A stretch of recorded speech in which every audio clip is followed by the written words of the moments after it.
Buenas noches, mis hermanos. Dios les bendiga. Dios les guarde. Estamos nuevamente ya para tener una nueva oportunidad entre ustedes y yo y conversar sobre algunos aspectos desde el punto de vista bíblico que espero sean de bendición tanto para ustedes como para mí. Y a esto le he dado un nombre tanto fuera de lugar, nada reverente en el sentido de lo más religioso posible. Le he dado este nombre a esta reflexión: violación de libertad. Violación de libertad. Sería más o menos el tema que le estoy dando hasta ahora, ¿verdad? Cuando se trata de eso, en lo que tiene que ver con los derechos humanos y todas estas cosas que conocemos, en la que se vulneran los derechos que tenemos todos, como la libertad a la cual hemos llegado, se cuestionan todos estos asuntos, porque existen a nivel del mundo cualquier cantidad de organismos que trabajan en este sentido para garantizar la libertad de las personas que están a nuestro alrededor. Y en nombre de la libertad se han dado cualquier cantidad de luchas. Se ha trabajado en función de muchas cosas que esperamos hayan funcionado en otros. Algunos se les habla de otra manera. En la palabra de Dios quiero que enfoquemos en esta noche este aspecto. La Biblia me dice en el libro de Gálatas, el capítulo 5 y el versículo 13, algo que es por demás interesante, verán, que quiero que todos tomen muy en cuenta. Dice: porque vosotros, hermanos, a libertad fuisteis llamados, solamente que no uséis la libertad como ocasión para la carne, sino servíos por amor los unos a los otros. Porque toda la ley en esta sola palabra se cumple: amarás a tu prójimo como a ti mismo. Pero me quiero quedar con esta expresión: a libertad fuisteis llamados. Es algo que de verdad me llama la atención. Existen en la actualidad en el mundo entero, no solamente en Venezuela, en cualquier cantidad de países que nosotros conozcamos donde la fe cristiana ha llegado, cualquier cantidad de leyes, dogmas, reglas, normas, en fin, cualquier cantidad de cosas como para de una forma u otra reglamentar, establecer normas, establecer pautas que modelen el conducir de la vida cristiana. No estoy en contra de esto, me parece que sería muy bueno, ¿verdad? Porque son las cosas que se dictan en nombre de la fe, en muchos aspectos, en muchas iglesias. Eso se hace en ese aspecto. Y se fundamentan en las ideas de hombres. Porque cuando vamos específicamente a la palabra de Dios, para ver dónde estamos tomando en cuenta estas cosas, y perdóneme si alguien en esta ocasión que está escuchándome por este medio lo hace de esa forma, no quiero alterar lo que usted le está dando, quiero expresar mi punto de vista. Hay iglesias donde para mucha gente, mujeres que no van con vestido, es una norma que se viola, algunas que no llevan el velo, otras que se pintan, en fin, cualquier cantidad de cosas. Aquellos que tenemos una condición distinta somos objeto de análisis, hasta de juicio por parte de algunos, particularmente desde acá. Nosotros aquí, yo pertenezco a una asociación de iglesias que se llama Iglesia Evangélica Libres, aquí en Venezuela. Cuando expresamos la idea delante de cualquiera de muchos y decimos que somos de una iglesia libre, nos miran así como de arriba abajo: y estos ¿cómo son? Porque la idea que se tiene es que pareciera que por ser libre hacemos lo que se nos venga en gana. No guardamos ningún tipo de disciplina, no guardamos ningún tipo de norma porque somos libres. Ustedes pueden beber, fumar, bailar y cualquier cantidad de cosas. Desde el punto de vista físico de hacerlo, puedo hacerlo. Tengo la boca, tengo las piernas para bailar. No es mi condición, pero la gente lo admira lo ve de esa manera. Y no van al fondo histórico de por qué nos llamamos libres. Siendo muy rápido en estas cosas, la iglesia libre se fundamenta cuando desde los Estados Unidos, desde allá en Inglaterra, la iglesia estaba ligada estrechamente a la corona en aquella ocasión, y la corona tenía mucha influencia desde el punto de vista del impacto de la conducción de la misma, adoptaban, hacían templos, todas las cosas que mucha de la gente de aquella época dijo: no nos gusta, si no queremos estar inmersos como gobierno, como corona en todo esto, queremos ser libres. Y decidieron salir del seno de aquella condición para hacerse libres. Y así fueron, les dijeron: van a perder los privilegios, toda esta serie de cosas que a través de la corona las tenemos, no nos importa, queremos ser libres. Y esa misma gente que se organizó en aquella condición posteriormente vino a los Estados Unidos para poblar el territorio norteamericano. Y allí Entonces ellos formaron las iglesias libres, porque junto con traerse su familia se trajeron también su fe. Fundaron las iglesias en el norte y de allí vinieron los primeros misioneros, que son la segunda presencia evangélica en Venezuela. Para el año 1883 llega la Iglesia Presbiteriana a Venezuela, se establece en Caracas, la familia apellido Pons, me acuerdo. Posteriormente David Finstro llega en 1898, enviado por las iglesias libres desde los Estados Unidos, y ahí comienza lo que sería la segunda presencia evangélica en Venezuela. Posteriormente llegó mucha gente, pero nosotros estamos en ese orden. Tenemos nuestra primera iglesia en un lugar llamado La Victoria, aquí en San Juan, en Estado de Aragua.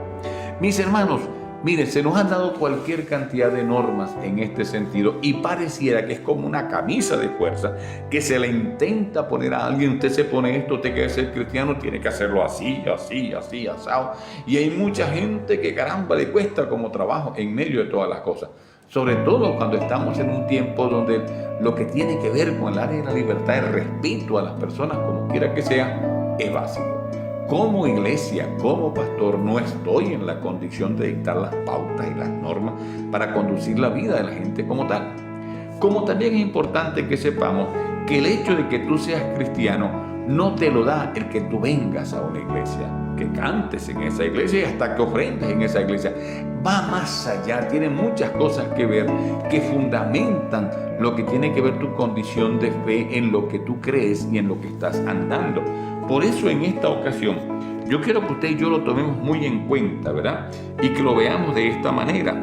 ¿Por qué somos libres? ¿Libres de qué? ¿Acaso antes estábamos sujetos a algo? ¿Usted estaba preso en alguna manera? Indudablemente te dirá, no, yo nunca he estado preso desde el punto de vista físico. Pero en lo espiritual existen normas que si usted no renuncia a ella y se ubica en Jesucristo como tal a través de la fe, usted sigue siendo esclavo de todas estas cosas que les estoy diciendo. ¿Soy libre de qué? ¿Qué es lo que la palabra de Dios me enseña que yo debería tomar muy en cuenta en medio de todas estas cosas? Mis hermanos, es interesante que la palabra de Dios nos va indicando, y no te voy a dar otra explicación que no sea eso.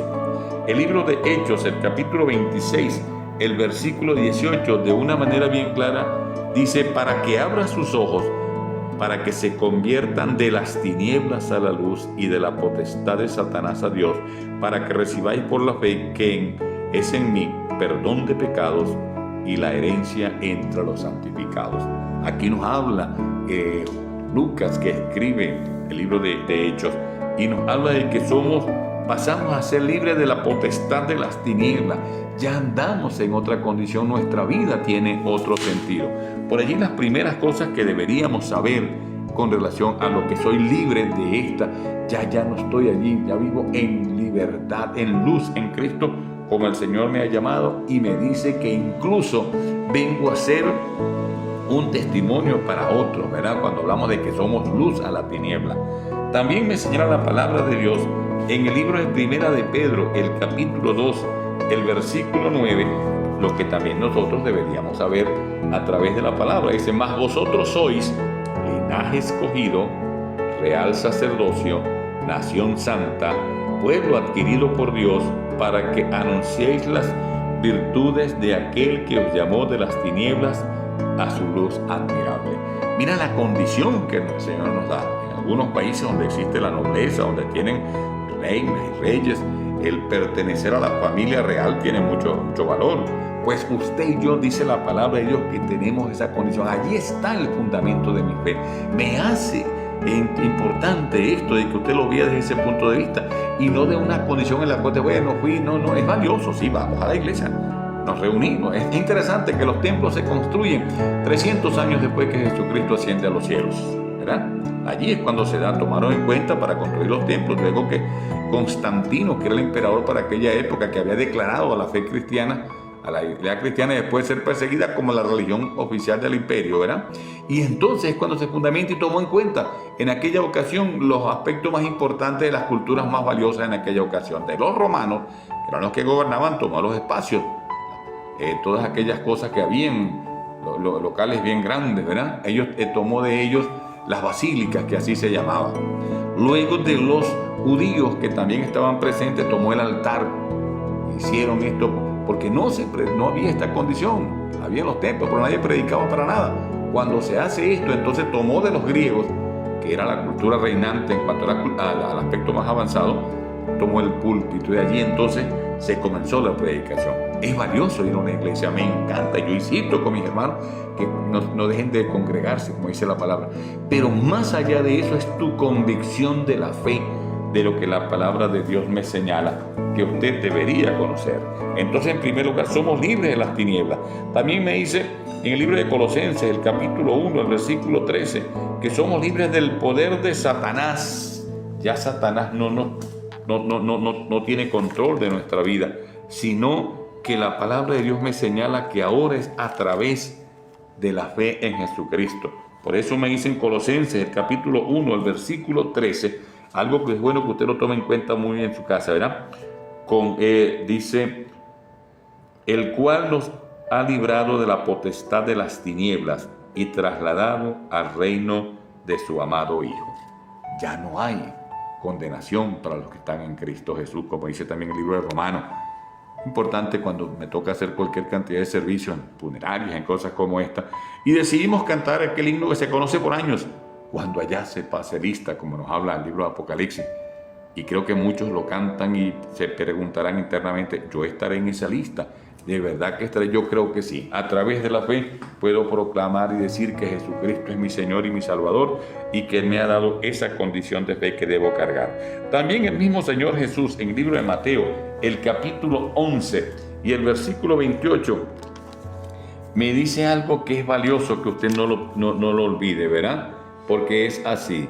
Dice, venid a mí todos los que estáis trabajados y cargados, y yo los haré descansar.